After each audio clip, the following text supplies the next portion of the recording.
Tiniyak ng palasyo na handa mismo si Pangulong Ferdinand Bongbong Marcos Jr. na sumalang sa lifestyle check gaya ng kanyang mismong utos sa lahat ng government officials. Pabor din ng ilang senador na magpa-wealth audit.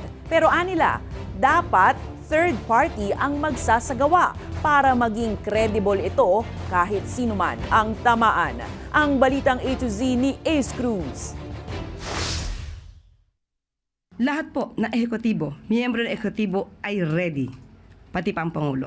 Pagtitiyak ng Malacanang, handa si Pangulong Ferdinand Marcos Jr. na sumailalim sa lifestyle check, gayon din ang buong executive department. Una nang ipinag-utos ng Pangulong lifestyle check sa mga government officials, partikular ang Department of Public Works and Highways o DPWH sa gitna ng mga investigasyon sa umunoy maanumalyang flood control projects.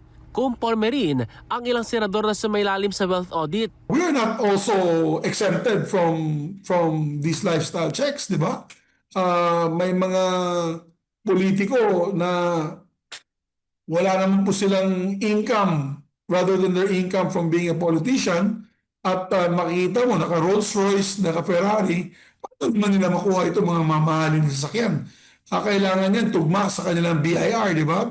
Okay lang, kailangan talaga magpaka-good example naman ng mga mambabatas. Kasi kami, ang tumatayong liderato ng bansa, dapat leader din kami sa anumang lifestyle at iba pang check. Pero nilinaw ng mga senador na hindi dapat manggaling sa kanilang hanay ang magsasagawa ng pagsisiyasat. I think this should be a third-party agency that should be led by, of course, the investigators and government investigators and civil society. Mungkahi ni Subiri, maaari itong pangunahan ng dating Presidential Anti-Corruption Commission o PACC ang wealth audit, habang ang ilang senador ay pabor na pangunahan ito ng ombudsman. Ang posisyon dito ng Malacanang, Sila po ay may karapatan at may authority to initiate investigation on this matter. Ngunit ang ombudsman po ay isang independent constitutional body at kung ano man po ang kanilang magiging proseso or mechanics patungkol po dito, nasa ombudsman na po yun. sa isyu naman kung handa ang Pangulo na sa publiko ang kanyang Statement of Assets, Liabilities and Net Worth o SALN, iginit ng Malacanang na nararapat lang na kabilang ito sa lifestyle check. Para sa Balitang A to Z, Ace Cruz.